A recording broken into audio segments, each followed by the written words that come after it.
si hay personas que tienen metas propias distintas a las de uno y que efectivamente no necesariamente tienen relación incluso a las metas de la compañía, independiente del rol que tengan. Que a todo esto con la otra empresa estábamos llorando sangre. No me imagino. Entonces, o sea, si yo te estoy dando parte de mi compañía, es mi máximo. Ya no, ¿qué? Me corto un brazo. Claro, bueno, no te puedo dar nada más. No te puedo dar más que eso, ese es mi máximo. Hoy nos acompaña Carlos Beg, emprendedor con más de una década de experiencia. Comenzó en el rubro inmobiliario hasta que el estallido social y la pandemia golpearon su negocio de lleno. Cuando todo parecía derrumbarse, dio el salto a la tecnología y creó una plataforma de arriendo de espacios de oficina. Hoy, con los aprendizajes de haber caído y vuelto a empezar, está construyendo Neuro, un negocio tecnológico que está creciendo con fuerza y ya opera en Chile, Estados Unidos y próximamente en México. Muchas gracias por acompañarnos en Con Todas las de la Ley. Si te gusta nuestro contenido y te ha servido, o conoces a alguien a quien le pueda servir, te queremos pedir que te suscribas, compartas y comentes este capítulo. Y ahora viene lo bueno. Únete a nuestra comunidad de WhatsApp Wolf con todas las de la ley. El link de WhatsApp va a estar en la descripción de este capítulo o también puedes entrar directo escaneando el QR que está apareciendo en pantalla. Ahí lo que vamos a hacer es compartir tips legales, resolver dudas, hacer concursos y además tendrás la posibilidad de poder acompañarnos aquí en el set de grabación a algún capítulo y también a algún evento que nosotros podamos organizar. También podrás proponer invitados y enviar preguntas para que las hagamos en vivo. Porque como decimos siempre, no te podemos asegurar el éxito de tu negocio, pero sí te podemos asegurar que vas a emprender con todas las de la ley. Así que ya sabes, suscríbete, comenta y comparte. Únete a nuestra comunidad y ahora sí, vamos con el capítulo. Bienvenido, Carlos, a Con todas las de la ley. Quisiera partir con una pregunta relacionada con tu primer emprendimiento. Por ahí revisamos que te dedicabas a una industria bien tradicional que era la inmobiliaria. Sí. Cuéntanos un poco de eso porque vamos a ir viendo cómo ese negocio se fue proyectando hacia adelante y cómo fuiste creciendo como emprendedor. Buenísimo. Yo trabajaba en el mundo corporativo por muchos años, ese fue mi inicio, y en el mundo corporativo trabajaba negociando con navieras, parte de mi rol. Y cuando me pasé al mundo inmobiliario, porque me gustaba lo inmobiliario, me di cuenta que yo negociaba con la naviera aquí 200 contenedores y esto era a un edificio 200 departamentos. Claro. Y ya, esa fue... Verticalizaste la carga. Verticalicé la carga por departamento y UF por o sea, dólares por UF, y metros cúbicos por metros cuadrados. Entonces, yo era inversionista, yo mismo tenía propiedades y le creí mucho a ese negocio de poder ayudar a las personas que fueran inversionistas también y que el vehículo de un departamento fuera algo que sí construyera realidades de ya sea jubilación, construcción de patrimonio. ¿Eso en qué año fue? Eso fue en el año 2016. Cuando era bueno invertir en bienes raíces. Era buenísimo, pues bueno, negociábamos no con la inmobiliaria. En el boom. Sí, la inmobiliaria estaba muy abierta a este concepto del broker. Que era alguien que básicamente agrupaba demanda. Tú ibas donde la inmobiliaria y decís, compadre, yo te puedo vender más rápido que todos los demás y yo traigo la demanda. Y ahí nosotros creamos trabajé primero para una empresa, aprendí el negocio, no llegamos a acuerdo de poder continuar con esa empresa y yo me lancé solo con mi hermano, en este caso mi hermano menor. O sea, era una empresa inmobiliaria pero de brokers, no desarrollabas. Ya, perfecto. Y en ese mundo inmobiliario, tú... ¿Esta empresa de broker la constituiste como una sociedad legalmente? ¿Tenías facturación? ¿Hiciste todo el proceso como by the book? ¿O era algo más...? No, hice el by the book. Partí al tiro, armamos empresa, vi escritura, facturamos desde el mes 1. Hicimos todo ordenado desde el mes 1. Ahí, nosotros siempre le preguntamos a nuestros invitados, es como, hay invitados que en el fondo parten súper desformalizados y hay otros que parten como muy en regla. Sí. Tú partiste como todo legal. ¿De dónde venía esa filosofía de que lo legal era importante y partir formalizado? ¿De dónde viene eso? Porque yo mi primer emprendimiento sin ser sexy, emprender, fue cuando tenía 20 años. Quise importar tablas de skate. Y llamé a Estados Unidos desde una cabina telefónica y me puse a portar tablas de skate, siendo un cabro. El carné al suelo ahí. El carné al suelo, cabina telefónica. Sí, el carry, puta, fue toda una emoción llamar a Estados Unidos y hablar con un gringo y decir, bueno, estoy en Chile, ¿puedo traer tus tablas? Ya, entonces eso yo lo hice con diversos emprendimientos de manera paralela a mi trabajo corporativo. Perfecto. Y eso lo hice informal. Ya. Eso era informal. Entonces, cuando yo me lancé a emprender, era el resultado de haberme preparado, haber estudiado, haber seguido libros, haber ido a muchas charlas, haber aprendido mucho de decir ya cómo debería verse una empresa. Entonces, cuando me lancé full time por primera vez, no de manera paralela, monté la compañía nomás. Claro. Ahí estaba ahí full quemando las naves, entonces no podía arriesgar. Sí. Con familia, entonces, ¿cómo esta hueá tiene que funcionar? Eso te quería preguntar, porque el asociarse con la familia a veces trae problemas, a veces es una relación muy potente. Hemos tenido invitados acá que la relación de familia es lo que nutre al final el negocio. En tu caso, ¿cómo fue? ¿Pactaron ciertas cosas o se lanzaron directamente a...? Cuando nos lanzamos con mi hermano menor tiene una habilidad que creo yo habérsela enseñado, pero que no me supera, y aunque vea este podcast, yo creo que lo va a reconocer. Cuando lo vea. Capaz que lo va a confirmar. ¿Cómo se llama para mandarle saludos y comprobar? A Francisco. Mi hermano. Un like cuando lo veas. Un like cuando lo vea.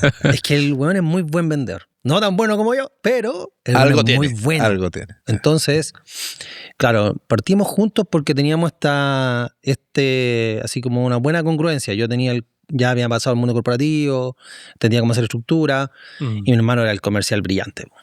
Entonces, esa relación nos funcionó muy bien también desde el respeto. Yo soy hermano mayor que él.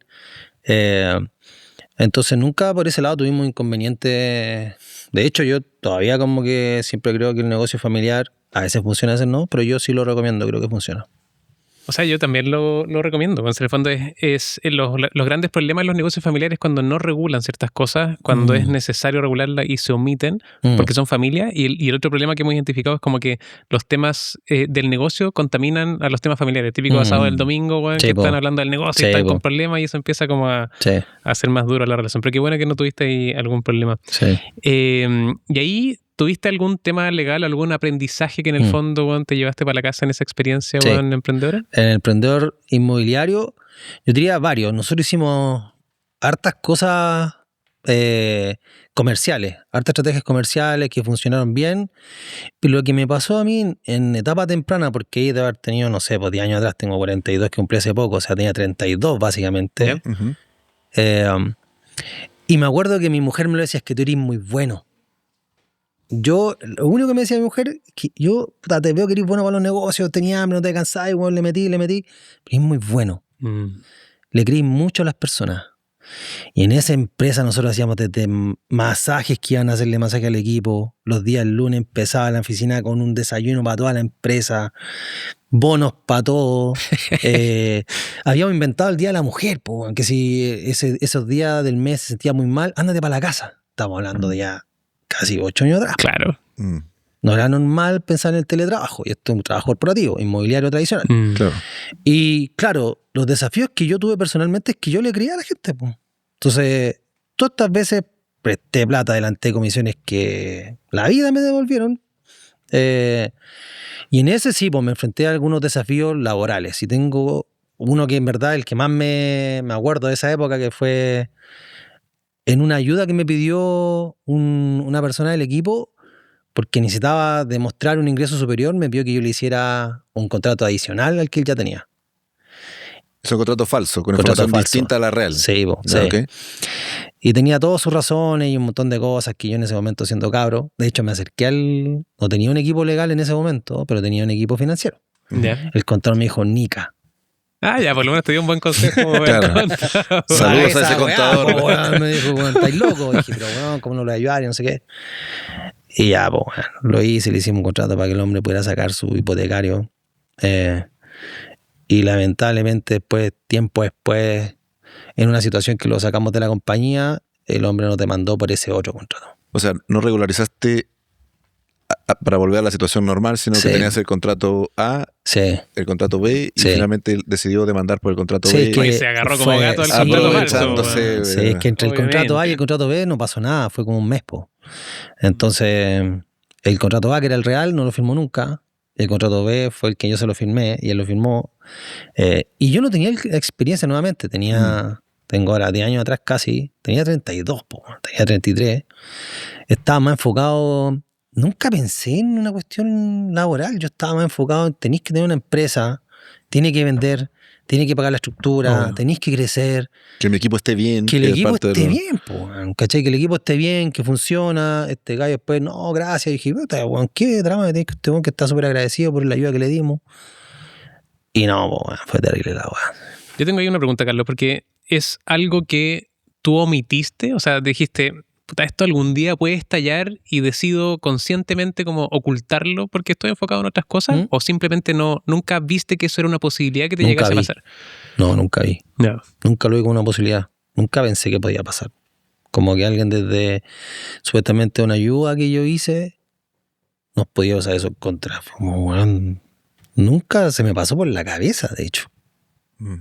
Por eso después fue como, pero ¿por qué no hiciste estas típicas cuestiones en la DT, que el hombre no quiere firmar el contrato inicial? Porque bueno, nunca se me pasó por la cabeza que podía pasar algo así. Y con esa experiencia obviamente lamentable, ¿cuál fue el aprendizaje más claro y evidente que te llevaste para tus siguientes experiencias? Es que efectivamente la primera experiencia que fue con eso es que si hay personas que tienen metas propias distintas a las de uno. Y que efectivamente no necesariamente tienen relación incluso a las metas de la compañía, independiente del rol que tengan. Entonces, eso puede ser iniciativas distintas a las que uno se imagina. Y eso te lleva a pensar distinto de incluso la conformación de los equipos. Perfilar a la persona idónea para darse cargo. Sí, también. Quizá una lección ahí de seleccionar mejor y que lo vamos a conectar más adelante con otros temas. Absolutamente. Sí. Pero ¿sabéis qué? Es súper lamentable ese tipo de situaciones, bueno, porque uno es muy recurrente, o sea, conversando con muchos emprendedores como, bueno, puta, éramos así y al final tuvimos que, bueno, contraer los beneficios porque al final más de algún trabajador se abusó y en el fondo, puta, nos cagaron. Y es súper penca porque al final como uno como emprendedor es abundante, quiere generar todo, entonces es una lástima como perder la fe en las personas, bueno, y tener que ponerse más restrictivos con eso. Y lamentablemente el camino del contrato laboral es una forma muy frecuente de obtener ayuda, porque obtienes un beneficio económico indirecto, un crédito, algo pero al final termina rebotándole al empleador, y han habido varias personas aquí que nos han contado casos similares, así que ojalá que la gente que nos está viendo aprenda la lección también de aquí los referentes y no haga esos contratos o tenga el otro firmado listo para que no le pasen esas cosas. Sí, yo te diría que lo lamentable es que uno se empieza a poner más, se empieza a cerrar. Claro, te pones más... Sí. Como esa típica visión de que los empresarios son como una mierda y que no ayudan, es como es por algo. Cuando emprendí la primera vez como full time, decía, bueno, quiero que mi equipo esté pero espectacular. Les poníamos un montón de cosas. Lo que yo decía, el tema del día de la mujer, el que salieran temprano. Hasta que de repente, no sé, me pasaba que yo llegaba y ¿dónde está la gente? No, es que se están intercambiando el día de la mujer por otro. Que, bueno, había un mercado negro del día de la mujer. De días. Había un mercado secundario, activo, informal, por los días. Y fue como, chucha, ¿qué pasa acá? Bueno, hay días que no hay gente, ¿no? Y tuvimos que cortarlo. Claro. Recordarlo. Pero ¿sabéis qué? Yo, o sea, analizando, por ejemplo, las startups hoy día, y ustedes obviamente ya están en ese mundo, de ahí vamos a llegar a eso, efectivamente da muchos beneficios, weón. Pero yo creo que lo regulan muy bien para que realmente funcione. Y por otro lado, tienen, como decía Mex, un buen motor de búsqueda de talento, weón. O sea, yo creo que el que llega, no sé, por un finto, etcétera, son buenos que en verdad son secos y quieren realmente aportar y se alinea con la visión de la empresa, weón. Yo creo que ese es un camino de largo aprendizaje, weón, y que es muy difícil también hacerlo, weón. Creo que es clave lo que dijiste, como nos pasamos, yo en ese momento quizás estaba por beneficio nomás. Claro. Quiero que todo el mundo tenga un montón de beneficios aquí en la compañía. Y ahora, claro, la experiencia es más bien como beneficios... sí que sean concretos, pero también que tengan que sean un resultado de algo. Más que ganados. Que sean ganados, ¿no? Claro, sí, por supuesto, pero no per se, porque al final el beneficio termina transformando en un derecho. Sí, donde es per se. Un derecho adquirido, muy bien. Muy aprendido. Nos dimos cuenta de algo que la mayoría de los dueños y dueñas de negocios en Chile les sale carísimo aprender. Después de entrevistar a más de 40 referentes en Con todas las de la ley y asesorar a más de 500 empresas en Wolf, lo vimos muy claro. Los porrazos legales son 100% evitables cuando tienes un sistema legal bien armado. Por eso, en Wolf creamos Legal Boost, una suscripción mensual de servicios legales para prevenir porrazos antes de que pasen. Tenemos planes estandarizados según tu etapa de crecimiento y si es que ninguno calza con tu empresa, en cuestión de minutos podemos armar un plan 100% personalizado para ti. Haz clic en la descripción del capítulo o escanea el QR que está ahora apareciendo en pantalla y revisemos juntos si es que Legal Boost aplica para tu negocio. Sigamos con el capítulo. Carlos, yo quisiera seguir avanzando en tu historia. Tu segundo proyecto tiene una patita inmobiliaria, pero ya empieza a haber tecnología. Sí. Urof, cuéntanos un poco sobre ese proceso, cómo partiste, si quieres hacer una breve explicación de qué se trataba Urof, y vamos avanzando sobre la marcha. Nosotros cuando teníamos la empresa inmobiliaria, habíamos logrado tener ya una estructura grande, una oficina grande, equipo, porque ahora como emprendedor tú decís, oye, ¿sabes que esto estaba bien? Estábamos resolviendo un dolor y lo estábamos haciendo bien, con buen equipo. Pero básicamente en el estallido social, la oficina se quedó vacía. Obvio. Literalmente, teníamos oficina de cerca de 200 metros cuadrados, se quedó vacía. Y entonces yo literalmente dije, como los negocios que teníamos inmobiliarios, muchos de ellos son que se liberan fondos contra escritura, dijimos ya esto es 2020. Ya, mira, con los negocios inmobiliarios que tenemos, ¿sabéis qué? Hagamos una medida de protección y achiquémonos a concho. Y literalmente transformamos nuestra oficina en un cowork. Dije, esta oficina es tan rica, estaba bien ubicada, tenía una terraza. Dije, ya, transformamos esta cuestión en un cowork. Y vámonos en modo sobrevivencia 2020, porque se supone que el estallido social venía duro, ¿cierto? Que se iba a mantener y todo eso. Pero nadie decía de presagiar que se venía una pandemia. Hicimos el cowork y me acuerdo con mi hermano, de repente empezó a funcionar el cowork. Y nos fuimos a un vecino y el vecino nos dijo esta frase: oye, si se les queda chico el espacio, mándenme gente para acá, que estaba en la misma él. Sí, la oficina media vacía. Y fue mi hermano, que es mucho más joven que yo, que me dijo, hermano, ¿y si creamos un Airbnb oficina? Yo le dije, ¿sabéis qué? Mira, tenemos el negocio inmobiliario, estamos armando un cowork que no es nuestra industria. Esto es básicamente para disminuir costos, ¿no? Una estrategia financiera, directamente. Y no lo tomamos. Pero después llegó la pandemia. Y la pandemia fue como, chucha, están todas en las casas, como nosotros veníamos de la industria inmobiliaria, leíamos los números de mercado. Y tú tenías una oficina de hace muchos años, tú vas a tu segunda casa, nosotros seguíamos yendo a la oficina, sacábamos el permiso para ir al supermercado y partíamos a la oficina. Y yo me acuerdo haberle dicho un día al conserje, en un dicho muy chileno, mirando el índice del edificio, oiga, se le está desgranando el choclo, porque empezaban a desaparecer algunos títulos, los que probablemente pudieron votar el contrato, no todos. Claro. Y ahí fue como, oye, ¿sabes que la idea de mi hermano esto de la oficina puede tener espacio?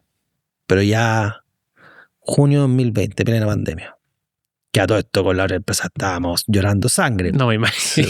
Nos fuimos a cero, no podíamos vender, no podíamos cobrar por meses. Entonces, en ese proceso, ¿sabéis que hagamos una evaluación de mercado, un benchmark? ¿Hay algo de esto en la industria? ¿Ha funcionado o no ha funcionado? Hicimos un benchmark y claro, nos habíamos dado cuenta que efectivamente había pasado que habían ideas de Airbnb, de espacios de trabajo. Pero no en Chile, o sí en Chile. Sí, Latinoamérica, incluso Estados Unidos. Pero lo que nosotros vimos es que no habían vivido una pandemia, donde el teletrabajo era una opción. Ok. Claro. Es que eso lo cambió todo, yo creo. Lo cambió todo. Entonces dijimos, ya, ¿sabéis qué? Hicimos un análisis, había orillas y ya, ¿sabéis qué? Lancémonos a meterle tecnología a la industria inmobiliaria de oficina. Así nació. ¿Y la tecnología viene de dónde te gustaba a ti, weón? ¿O buscaste, weón, alguien que fuese tech en el equipo? Porque tenías dos comerciales técnicamente, weón. No, ¿Cómo resolviste eso? Yo creo que menosprecié la dificultad del desarrollo de producto. Sí, fue muy ingenuo. Siempre me gustó la tecnología y entonces leía muchas biografías de grandes emprendedores tech y todo, entonces para mí era como, puta, tenía una idea y alguien la hace, weón. Pero una pregunta, Carlos, antes de entrar como al desarrollo robusto de la tecnología, partiste literalmente con un MVP de un Excel, hola, ¿a cuánto el metro cuadrado de arriendo? Escríbeme a WhatsApp. ¿Cómo partió la operativa? ¿Y si constituiste una sociedad nueva? ¿Cómo fue esa figura? Y vamos después con... Como estábamos levantados de capital con mi hermano, dijimos, esto requiere capital. Tenemos que desarrollar tecnología. Claro. Básicamente era literalmente como un Airbnb, espacio de trabajo, entonces se necesitaba un poco de equipo y hicimos un muy buen estudio de mercado, bien hecho, y yo me puse a estudiar cómo hacer pitch. No he hecho nunca pitch en mi vida. Dije, puta, vamos a estudiar ese pitch. Y nos acercamos a algunas personas que nos conocían de antes, que sabíamos que en verdad nosotros éramos bien guerreros, íbamos a sacar la pega adelante, y hicimos como un pre-seed. Pero formalizamos al tiro, po. Entonces tuvimos que hacer una empresa formal. Distinta a la inmobiliaria que ya teníamos. Claro, hacer una empresa formal, otro giro, con foco en tecnología, con una finanza ordenada y hacer un aumento de capital para nacer. Modelo startup al tiro. Al tiro. ¿Y ahí cuánto levantaste? En esa primera ronda levantamos 150K. ¿Y qué le ofreciste a tus inversionistas? ¿Entraron directo al equity? Sí, en equity, sí. Ya. Ese aumento de capital directo, sí, directo a la vena, sí. Y ese capital, ¿por qué dije yo no le tomé el peso? Porque yo juraba que me iba a gastar 30 lucas. Te quedaste corto. Te duró 6 meses. ¿Sabes? 20 lucas. Y en esa época el desarrdio hizo así. Sí, además. Los desarrolladores pasaron. Así. Entonces, y así uno se caía de espalda. Fue brutal. Entonces, claro, yo creo que fui muy ingenuo en el tema del desarrollo. Pensé que tú decías yo, oye, mira, esto vale 5, te pago los 5 y vas a tener producto. Y no era así. No teníamos ningún founder tech, o sea, ni mi hermano y yo éramos tech, sabíamos mucho del negocio, pero no teníamos ninguna experiencia de construir un producto. Y habían menos herramientas que ahora de lo que conversábamos en off, de que hoy día uno puede programar prácticamente con ayuda del gran GPT. No, y más encima cuando partimos nos dijeron un pseudo mentor que tenía experiencia en la industria, bla, bla. No, desarrollamos con los hindús que son baratos. Hemos escuchado ese consejo. Good morning. Good morning. No, fue... ¿Y lo tomaron? O sea, sí, lo tomamos, weón. Para llegar a las 20 lucas. 2 meses después nos tuvimos que cortar la pierna y decir, este código no sirve. ¡Ay, qué heavy! Y hacerlo otra vez. Estaba en arameo, no conectaba. Claro. Puta, no, porque en ese momento, claro, yo decía, postulábamos también a programas de escalamiento, porque decía, tengo que aprender de este mundo de la startup y tecnología, entonces tengo que...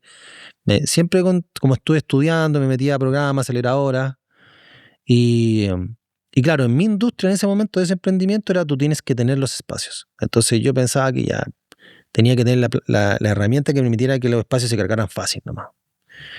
Y después de 2 meses con los hindúes no llegábamos ni a la mitad de eso. Claro. Y todo lo hacíamos básicamente manual, así como captando el espacio manual y igual claro, lo al principio vender, está bien, bueno, pero después es poco escalable. Bueno. ¿Y ahí cómo resolviste la parte tech? Nos fuimos como a concepto Software Factory, que alguien nos desarrollara. Ya. Que alguien nos desarrollara. Pero fue lo mismo, básicamente, porque no... Cuando tú no tenés ni una experiencia, distinto de ahora, porque hay muchas más herramientas que los podemos hablar más adelante, pero en ese momento no había, entonces el tech te dice lo que quiere cuando tú no sabes. Es como el doctor, al final, como le creí, bueno, porque tiene experiencia y no cachai nada. El tiempo que demore y lo que demore y tú estás ahí medio entregado, po. Sí. Estás ahí medio entregado, entonces...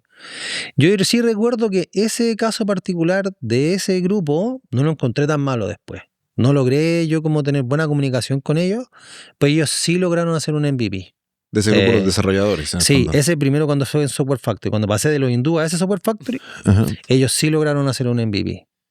Y si le pudierais dar algún consejo a los emprendedores que en el fondo quieren desarrollar algo con tech, ¿la parte tech debiese estar como internalizada o en el fondo hoy día ya no es tan necesario? No, yo le diría... Bueno, o con socio, que también dijiste tampoco, no tenía socio. No, yo diría que hoy en día debería ser muy obsesivo con tu usuario primero, más que weón.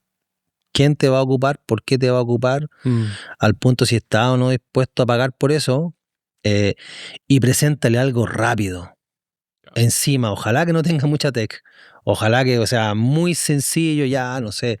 O sea, valía algo simple. El MVP, nomás, por eso weón, existe en la teoría. Pero, y pivotear lo que haya que pivotear. Sí, al tiro, y todo. Porque literalmente la carrera parte desde que tú le presentas el producto. Porque el producto tiene que amoldarse a lo que el usuario quiere. Entonces, preséntaselo rápido, lo más baratito rápido, claro, posible, y tenéis que ser obsesivo, quiere decir, no sé, hay herramientas gratuitas que tú puedes ver cómo se mueve el usuario dentro de tu plataforma. Tenéis que mirar cada botón que aprieta, de verdad, probarlo. Que al final esa frase no es tan cliché de enamórate del problema, no de la solución. Exacto. Porque puede ser que el mercado no reconozca tu solución como la idónea para ese problema. Pero tenéis que ir más allá, tenéis que enamorarte del usuario también. Claro. Que es un buen punto ese, weón.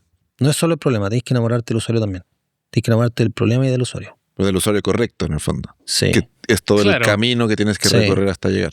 No, claro, pues tienes que en el fondo validar y ya que encontraste el usuario, van a escucharlo. Y después perfeccionarlo. No, claramente. Sí. Oye, quiero retroceder un poquito con ese proceso de levantamiento de capital inicial. Sí.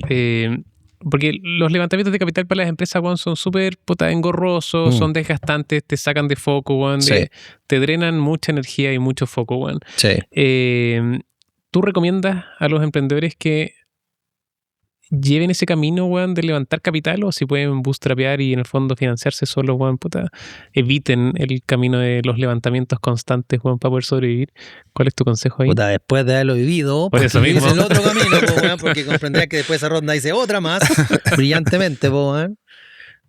Aun cuando quiero creer que era el camino en ese momento, no, yo hoy día le diría nuevamente, enamórate de un problema, solo que también enamórate del usuario que pudiera necesitar esa solución. De eso, tenés que enamorarte del problema y de la persona.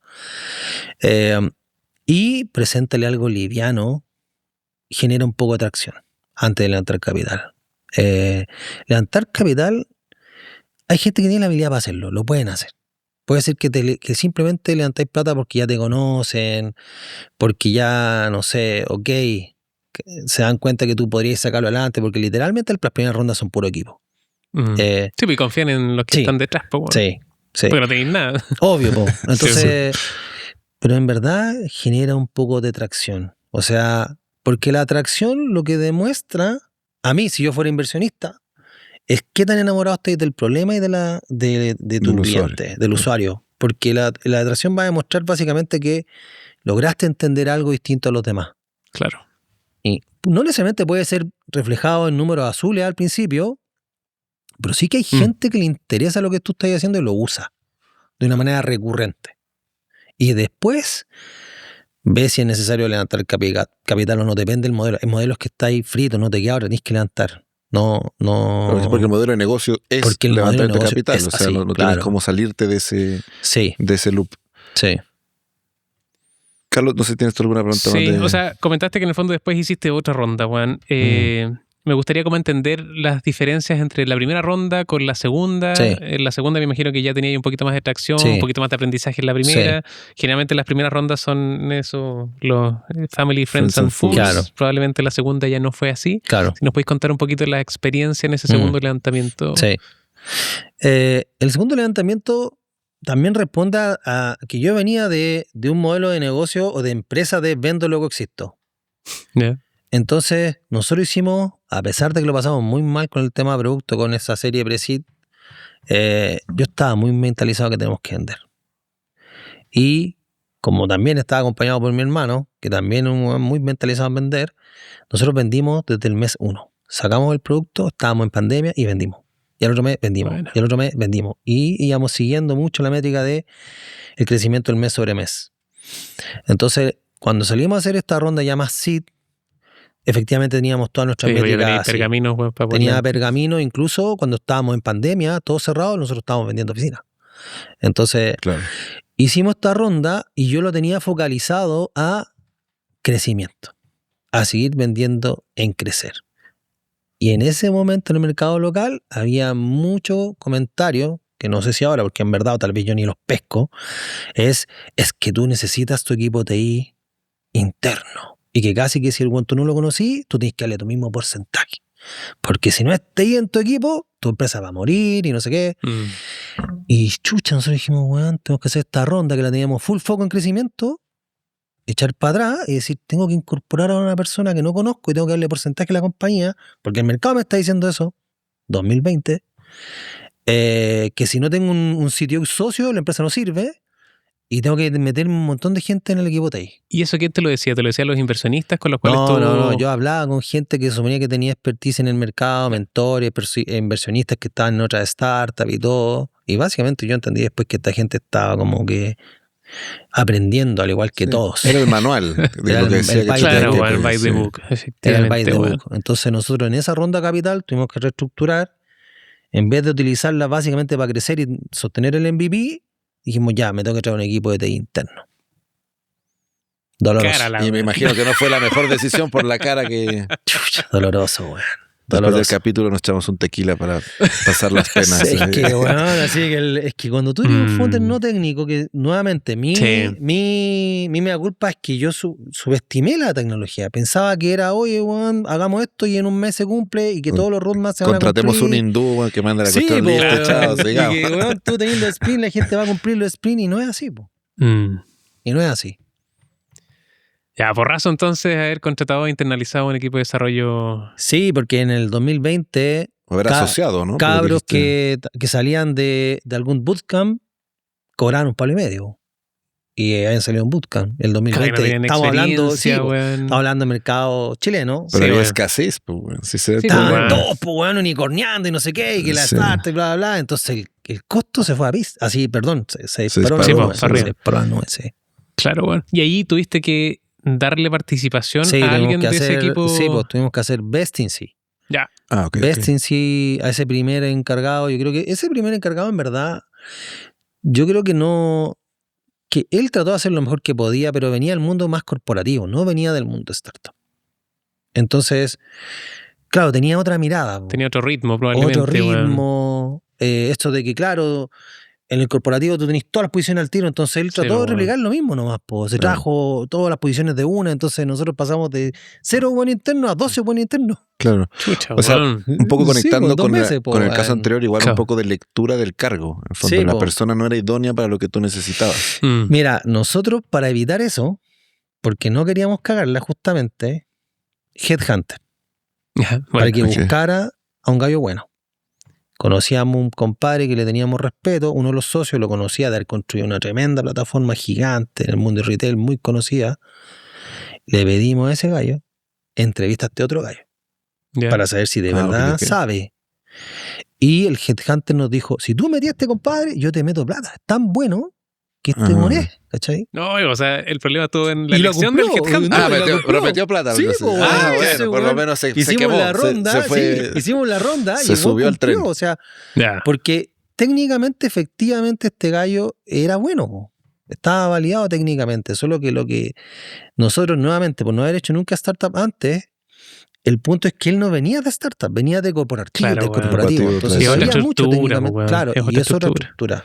Claro. Es otra estructura. Y dado que en el fondo el buen firmó un vesting, ¿alcanzó a devengar acciones? No, porque hay gente, creo yo, que no visualiza lo que es un vesting. O sea, lo visualiza, pero no lo logra asimilar como corresponde. Cuando alguien te da participación de su compañía, yo creo que es lo máximo que tú puedes esperar. O sea, yo no te puedo dar más que parte de mi compañía. Aparte de tu sueldo. Sí, obvio. Entonces, o sea, si yo te estoy dando parte de mi compañía, es mi máximo. Ya no, me corto un brazo. No te puedo dar nada más. No te puedo dar más que eso, ese es mi máximo. Y hay personas que no lo logran ver así. Entonces, claro, nosotros tuvimos un primer bajón con esa compañía y él rápidamente dijo, oye, me ofrecieron pegar en otra parte y se fue y no convirtió nada. Perfecto. O sea, solo quiero aclarar para la audiencia que nos puede estar escuchando y dice, bueno, puta, Carlos está hablando del vesting chino mandarín. Básicamente el vesting es una estructura donde uno contrata a una persona y la participación de la empresa se la va ganando en la medida que vaya cumpliendo ciertos hitos. Y la gracia del contrato de vesting es que hay un periodo que se llama el cliff, donde no devenga nada, que generalmente es a 1 año. Entonces tú tienes al menos 1 año para ver si es que cumple o no cumple, si rinde o no rinde, y puede en el fondo no ganarse nada de participación si es que no cumple con los objetivos. Claro. Y es una muy buena forma para, en el fondo, alinear los incentivos de la empresa, de la startup, con lo que va agregando de valor esa persona. Así que eso como introducción. Sí. Así que... claro, en esta primera parte, esta persona no es que lo hubiera hecho mal por venir del mundo corporativo, sino que su velocidad de entrega no era la velocidad de una startup. Que la startup literalmente dice sacar producto cada 1 mes, mes y medio. Entonces, claro, él trataba de ir bien rápido Y claro, se demoraba un poco más que eso nomás, pues no es que haya sido algo tan negativo tampoco. No, si no lo estamos crucificando, pero obviamente no calzan en los perfiles de una startup una persona tradicional. Exacto, sí, eso fue. Ahora, entendemos que ese negocio obviamente ya no existe. Ese cierre, bueno, ¿fue por quiebra o simplemente cerraron? ¿Cómo? Si nos puedes contar un poco de eso para pasar a la siguiente etapa. Esta compañía, cuando hicimos efectivamente ese aumento de capital, armamos este equipo sí logró sacar producto, producto que sí escalaba. Fuimos clientes, de ese producto, así que lo vimos y era muy bueno. Logró escalar, pero sí, era todavía un MVP. ¿Qué significa eso? Que podía funcionar, pero probablemente en su arquitectura no permitía que llegaran 1000 usuarios de golpe, por decirlo de una manera. Y con ese producto logramos hacer un por 7 desde que hicimos esa ronda. Y logramos, me acuerdo que en noviembre del 2022, la compañía cerrara en ese mes 136 operaciones, en ese mes, dentro de las cuales el 70% fue 100% autónomo. Nosotros teníamos, cuando una persona entraba a nuestro marketplace, pinchaba que quería oficina, se disparaba comunicación al partner, que Airbnb le llama host, entonces ya se disparaba comunicación al partner, pero nosotros le hacíamos seguimiento, o sea, se disparaba comunicación en nuestro equipo interno comercial y hablamos, oye, pues, te llegó una solicitud, contéstala, y hablamos con el cliente, no sé qué. Ese noviembre, el 70% de esas 130 operaciones fueron solas. O sea, vimos pasar las comunicaciones, pero un poco más de 100 operaciones que literalmente se hicieron solas. Nosotros decíamos, obvio, 130 operaciones, las cuales 60 eran clientes nuevos, 60% eran clientes nuevos, gente que ocupaba por primera vez la plataforma y funcionaba. Entonces, pero era una compañía que era intenso en capital en el sentido de es un marketplace, deja bajos márgenes. Comisionista, bajos márgenes, entonces era intenso en capital. Claro. Y nosotros necesitábamos conectar una ronda. Y ya en el 2022, en julio, se empezó a decir, Y Combinator sacó una carta, que el otro año venía mal, o que no sé qué, apriétense. Nosotros salimos a hacer como un puente para cortar eso. Decir, ya sabéis que vamos a tener que quizás achicarnos. Y encontramos un fundador que no le gustaba lo que hacíamos y nos dijo, no, yo les voy a poner esa ronda de continuidad. Bueno. Y yo le dije, esto fue en julio, y yo le dije, bueno, lo único que te pido, así me acuerdo, de fundador a fundador, cumple. Pues bueno, yo no soy un negocio de alta velocidad de crecimiento, pero no me da el margen para pagar la compañía todavía. Si tú no cumplís, bueno, no voy a dar, pues, bueno. Y a mí se me acaba el runway, julio, se me acaba el runway en noviembre. No te preocupes si yo voy a cumplir y no sé qué, bla, bla. No cumplió, No cumplió, bueno. Y ahí, bueno, fue un acuerdo de palabra, o sea, ni siquiera firmaste un contrato. Es que lo que pasa es que en verdad yo hablaba con mi otro socio, teníamos buen equipo, o sea, el equipo de liderazgo habíamos de verdad armado un súper buen equipo en esa compañía, o sea, de hecho todos los fondos decían, bueno, te armaste el manso equipo. Y todos decían, no, imposible que este no cumpla. Imposible que no cumpla. No, sí, bueno, demasiado, no. Sí. Y porque además él nos vendía que se estaba yendo a Estados Unidos, no sé qué, bla, bla, y todo eso. Entonces, bueno, sería muy raro. Si, bueno, semana antes de que tenía que transferir, no, si está todo bien y no sé qué. Y no, no. ¿Nunca sospechaste, weón? Nunca sospeché. No, era muy raro. Como, no. Porque yo decía, ¿para qué, weón? ¿Para qué alguien te va a decir algo así? ¿Qué sentido tiene? ¿Para qué? Tampoco es que seamos amigos. ¿Por qué tú vas a querer matar a una compañía diciéndole una cosa que tú no podés cumplir? ¿Qué sentido tiene? No me entra en la cabeza a mí, por lo menos. Esto de copuchento nomás, weón, pero ¿nunca hablaste con él después, weón? ¿Nunca tuviste esa conversa para cerrar ese capítulo? Tuve una conversa, pero puta, no tan Esa conversa, me dieron ganas de mandarlo. Pero dije, pero weón, ¿cómo se te ocurre hacer algo así? ¿Cómo fuiste tan irresponsable? Porque después me dijo, no, es que no tengo, los flujos iban a llegar, sí que pasaba esto, pero weón, no podía hacer eso. Cabra, adviérteme eso antes, avisar. Obviamente. Sí. No, eso fue una etapa durísima. Tuvimos que en diciembre salía a decirle al equipo, bueno, se nos acabó la plata, no podemos pagar. De golpe. Carlos, y para cerrar este capítulo de las historias más amargas y enfocarnos ya en el éxito y en lo que estás ahora, ¿estos cierres de tus emprendimientos previos fueron by the book también? O sea, ¿hiciste un término de giro, cerraste todo o simplemente bajaste cortina y te enfocaste en lo que viene y adiós? Hice un mix de los dos. Entre bajé cortina y uno dejé ya, bueno, ahí. ¿Quiebras? No. Sí. O sea, no hice quiebra. llegaste a No hice ningún proceso concursable tampoco. Me reuní con un montón de abogados. ¿Sí? O sea, igual fue algo que barajaste. Sí, me junté con los abogados de la Super igual para ver cómo funcionaba.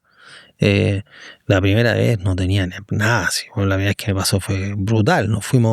Pasamos de, cuando tú eres emprendedor, que la gente a veces me ve por mi apellido o por mi color de piel, jura que yo vengo del barrio alto, y no, yo vengo de clase media baja, y me he formado a de verdad sangre, sudor y lágrimas. Cuando el weón llama 100 veces, yo ahora le digo a mi equipo, weón, 1000 weón, llama todas las veces que tienes que llamar, haz todas las reuniones que tienes que hacer, porque era la única manera que yo entendí que se podía hacer, y todavía luego hasta el día de hoy, si tengo que llamar 1000 veces, llamo 1000 veces, weón, y feliz. Entonces, y yo creo que es la forma, weón, no hay otra forma, sí, weón. Entonces, weón, cuando nos pasó la primera vez, nosotros ya habíamos pensado, bueno, lo logramos. Tenemos una oficina andando, un equipo, los ingresos que venían en el 2020 venían espectacular, y de repente nos fuimos a cero, y todo lo que habíamos podido formar con mi hermano tuvimos que tirarlo al negocio y a cero, y no nos dio ni para pagar los abogados de la Super, nada, weón. Cabrón. Durísimo. ¿Tú crees que hoy día Europe, si siguiera existiendo, sería un negocio que daba? ¿O fue un contexto pandémico, weón? No, si yo hubiera tenido todo el aprendizaje que tengo ahora, probablemente hubiera unicorneado, weón. Y sí, seguro, weón. Yo creo que era buen modelo, weón. Sí, me gustó mucho. Hubiera tenido ciertas evoluciones probablemente. Claro. De acomodamiento, distintos tipos. Después le dimos la vuelta, weón, el 2023, 2024 le dimos la vuelta. Y esas vueltas lograron atención, como que la gente igual quería. Yo me acuerdo que nosotros, como este incumplimiento de capital fue el último call 2022, el 2024 ya llevábamos casi 2 años sin ni un puto marketing, ni las redes sociales se movían, y nos llegaban requerimientos todos los meses. Solo. Claro, bueno. Claro, estoy con la página andando, funcionaba. Que al final igual el mercado cambió y hoy en día ya no es todo 100% remoto, volvió a la parte como híbrida, entonces también hay mucho emprendedor que volvió a salir a buscar dónde trabajar, entonces yo creo que sí. El momento también siempre es clave. Sí, habíamos logrado armar un buen equipo también. Creo que había un buen equipo del área de liderazgo que eso hubiera permitido llevarlo a la cima, pero había, nuevamente, era como primera vez haciendo startup, levantando capital, enfrentándonos con la barrera del desarrollo de producto. Sí. Oye, bueno, para poder avanzar en dirección a lo más importante de esta entrevista es todos estos aprendizajes y todas estas cosas que hemos ido conversando en distintos hitos y en distintos momentos de tu historia como emprendedor te llevaron a constituir o crear Neuro. Cuéntanos un poco de qué se trata ese nuevo proyecto y, bueno, el horizonte, hacia dónde vamos, en qué está. Neuro no nace de mí, nace de mis dos cofundadores, que son Daniel y Ricardo. Les mando un saludo, que estoy seguro que van a ver este podcast porque son unos guerreros. Ricardo comentó la publicación. Son unos guerreros. Mandamos saludos. Son también admirables, de verdad. Y yo venía de así como, me acuerdo de haber dicho, el mundo startup era algo que me apasionaba, pero me voy a salir de esta weá que está agotado, solamente por la mala experiencia tech. ¿Mirá? Solamente por la mala experiencia tech. Y hablando con otros fundadores, había mucha gente que le había pasado lo mismo a los founders no tech. No es que los devs se los cagaran, sino más bien es que no entendían a los devs. Es que son particulares también. Claro, y no entendí sus tiempos, que lo de la deuda técnica, que los avances. Yo la primera vez que escuché una ceremonia de Scrum, ¿qué es esto, po? Yo nunca lo había escuchado. Imagínate, po. Y le llamaban ceremonia, po. Déjenme vender, pa' mí era. Entonces. Y en Induma encima. Claro, pues imagínate, po. No, graciosa ceremonia, claro, entonces. Y claro, los chiquillos, que son civil matemáticos, muy, muy inteligentes ambos, habían hecho una carrera del mundo dev, pero creo yo que desde los buenos resultados dev, que eran muy inteligentes. Entonces hicieron una carrera, el Dani trabajando liderando equipos en Mercado Libre, por ejemplo, el Richie trabajando en empresas de Estados Unidos, desarrollando. Y buena escuela, digamos. Sí, y cuando nos juntamos, ellos ya tenían Neuro. Ellos ya lo venían desarrollando. Ya, perfecto. De hecho, Ricardo fue el que, básicamente, trabajando en una empresa de Estados Unidos y haciendo algunos, así como pegas de consultoría por fuera de la mano con el Dani. Le dijo a su jefe gringo, oye, ¿sabéis qué? Pucha, quiero ver si yo me reemplazo con otro dev, porque tengo otras cosas. Y el jefe le dijo, bueno, y tráete 2 más, pues. Y ahí sí, como Ricardo fue como ya, y tenía amigos desde lo que había estudiado, entonces se consiguió 2 más y nació como desde ahí, no desde vamos a hacer una tremenda empresa. Probablemente sí la ambición y las ganas también que tiene Ricardo con el Dani de salir adelante, sí, siempre fue una motivación para ir a hacer las cosas bien. Pero yo los conocí cuando esto ya tenía algo. O sea, nace de un negocio andante, ya, sí, cuando ya era un negocio sí. Entonces ellos ya lo tenían. De hecho, Ricardo ya lo había formalizado el 2023. ¿Ya? Yo los conocí en el 2024 a ellos. Con todo mi proceso ya de tratar de dar la última milla con la otra compañía. Y nos conocimos básicamente porque ellos también eran usuarios de Eurof. Y me dijeron, hoy tenemos este modelo de negocio y nos gustaría ver cómo lo podemos escalar y tú nos podrías ayudar así como una consultoría. Mira. Así los conocí. De mentor. Claro. Sí, así los conocí. Porque ellos 2 son más jóvenes, tienen entre 32 años por ahí. Yo tengo 42. Pero has podido implementar tu experiencia y tu visión en nuestro nuevo proyecto. Claro, entonces lo que me pasó a mí es que yo los veía y venía muy desilusionado con el tema tech y yo les pedía cosas y los chiquillos llegaban. Ya me empezó a llamar la atención, pues. Puta, estos cabros son ordenados. Son prolijos en la pega, le ponen, tú les decías algo como que estaban súper atentos, de verdad como querían dar su máximo. Y después empezando el 2025 me dicen, puta, ¿cómo te pude meter más? Y dije, puta, partamos como director, director comercial. Básicamente queríamos encontrar la manera de cómo un producto más tradicional que había, cómo escalarlo. Y además teníamos también la posibilidad de sacar una plataforma de inteligencia artificial que se llama Enderis. Y ahí, ¿cómo nos podemos unir más?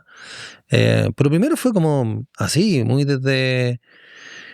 Y también encuentro que fue bueno porque fue orgánico y natural. Es que es súper sano, weón, el pololear, weón, antes de asociarse, weón, porque tenéis que conocer un montón de cosas que en la primera conversa, weón, al asociarse no ves. Entonces tenéis que ver, weón, la ética de trabajo, weón, si funcionan, si tienen los mismos valores y principios, weón. Y en esa conversa, ya cuando fuiste escalando, weón, en las confianzas, en decir, bueno, aquí es un lugar donde me puedo quedar. ¿Cómo fue esa conversa para ya ser socio o accionista de la compañía? Ya entonces yo ya como había tomado este rol más de director y cada vez me gustaba más lo que estábamos haciendo, sobre todo desde la IA. Y además como este propósito desde Neuro de entregar buenos devs, buenos desarrolladores, que a mí eso era tu dolor, ¿cachai? Entonces así como enfocarse de verdad en entregar buenos devs. Los procesos que yo tenía, las capacidades que ellos tenían, y salió la posibilidad de hacer un viaje a San Francisco justamente a ver así como el mundo de inteligencia artificial allá, un evento que era más, no era networking así comercial, era más bien, era solo dev. Y yo ya venía con este golpeo en la empresa anterior y noté que yo me había apagado, como esa luz que uno tiene de que te querís comer el mundo, está ahí golpeado, lo había pasado como el forro económicamente reventado. Y cuando estuve en San Francisco me pasó esto de, puta, soy yo de nuevo. Esa llamita se encendió de nuevo, weón. Sí, weón, me puedo comer el mundo porque siempre lo he creído, yo de verdad sé que puedo. Y hablando con los chiquillos, estando allá, ¿por qué no te vinís más para adentro? Y a mí me empezó a aflorar también esa gana de también estar más adentro. Y ahí tuvimos en San Francisco esa conversación, porque ya, weón, volvamos como en el puto mundo, weón. ¿Y esa conversa terminó en qué negociaron, weón? Si es que lo podéis contar, weón. Sí, por estructura supuesto, también. Estructura, por claro, supuesto. Lo que pasa es que como yo ya había hecho rondas de capital, y esto igual lo recomiendo a los emprendedores, y en el año siempre participé, cuando estaba en el mundo startup, de alguna aceleradora. O sea, siempre participaba en un programa a principio de año y en un programa la segunda mitad del año. Y había participado en aceleradores tanto en Chile como en Estados Unidos. Entonces, yo ya sabía más bien cómo, si esto proyectaba para levantar capital, esto tiene que igual, aun cuando quizás no sea tan positivo para mí, y poner una posición más fuerte, decir, no, que seamos parte iguales, el capital igual entiende ciertos mensajes. Si es que nosotros eventualmente teníamos intención de hacer una ronda más adelante. Entonces, primero yo no encontraba justo que yo tuviera el mismo porcentaje que ellos. Claro, porque es un negocio que ya habían partido, Porque bueno, y te ellos ya habían sumaste después. partido. Pues, bueno, obvio. Ellos ya habían partido de esto. Ya llevaban un rato guerreando. Entonces yo no encontraba que fuera justo yo tuviera el mismo porcentaje que ellos. Y después fue como, tiene que ser esto vía vesting.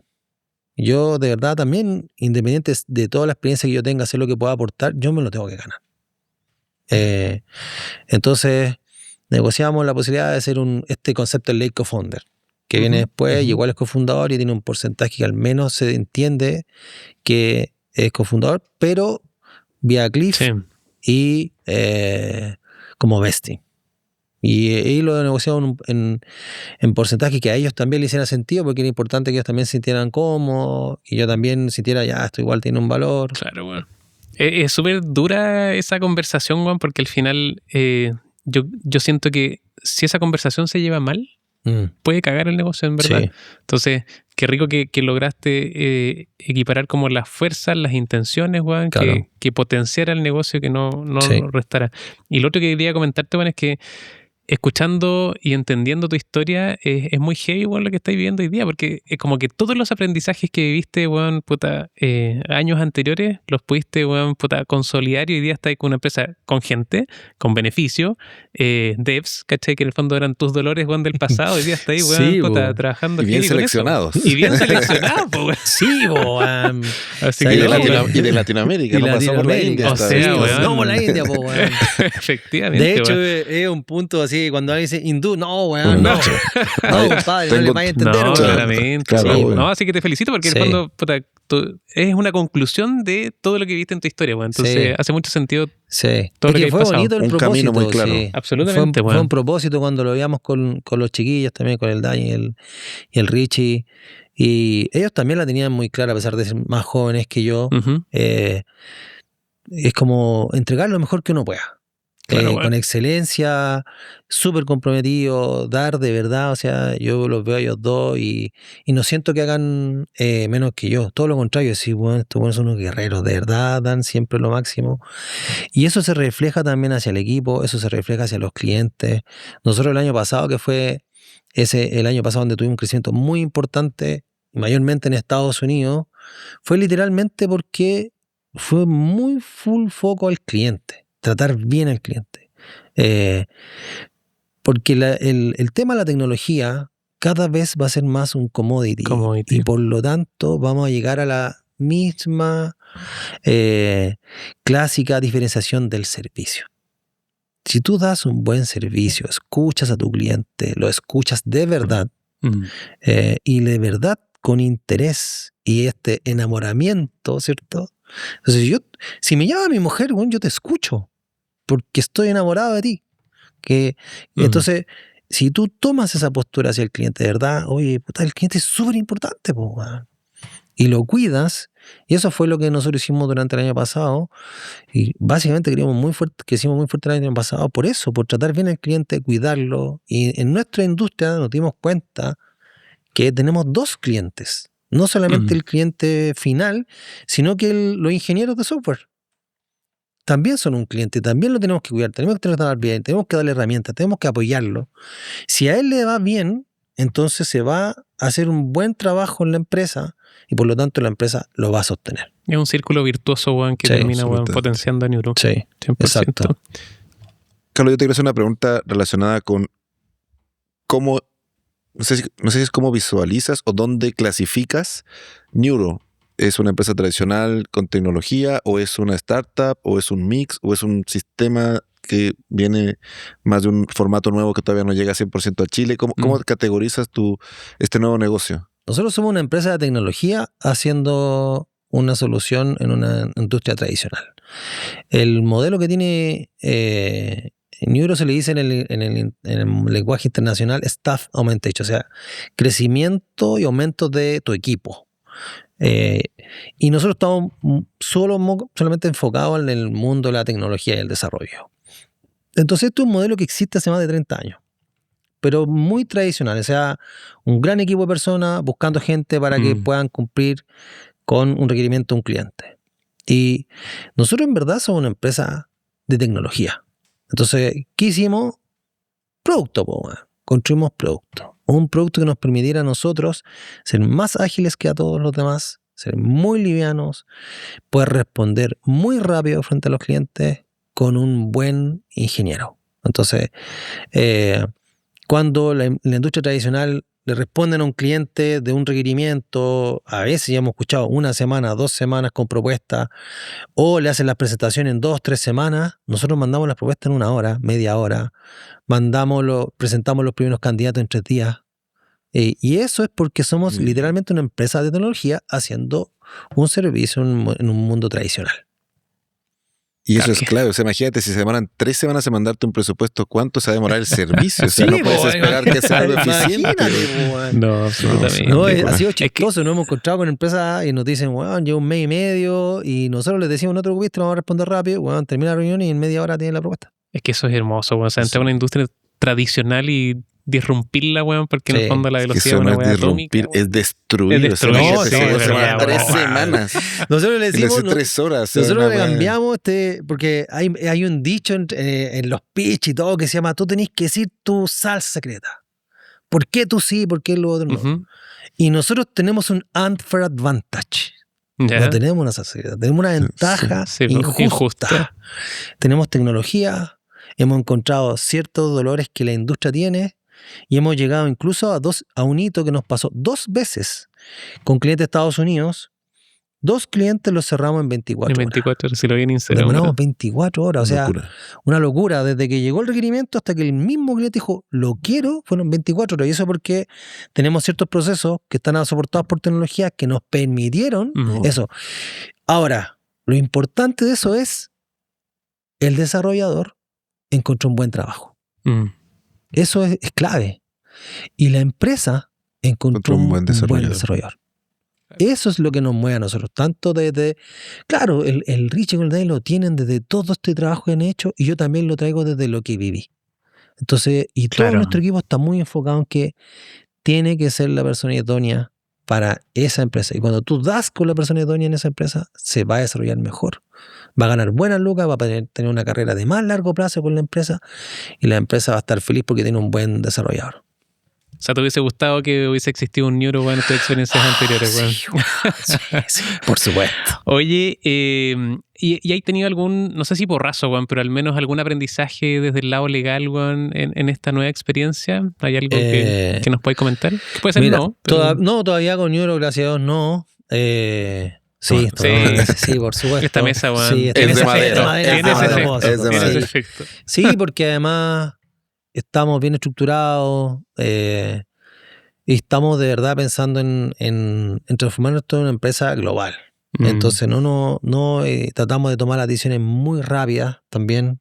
Somos muy rápidos para tomar las decisiones, somos los 3, estamos todo el tiempo hablando.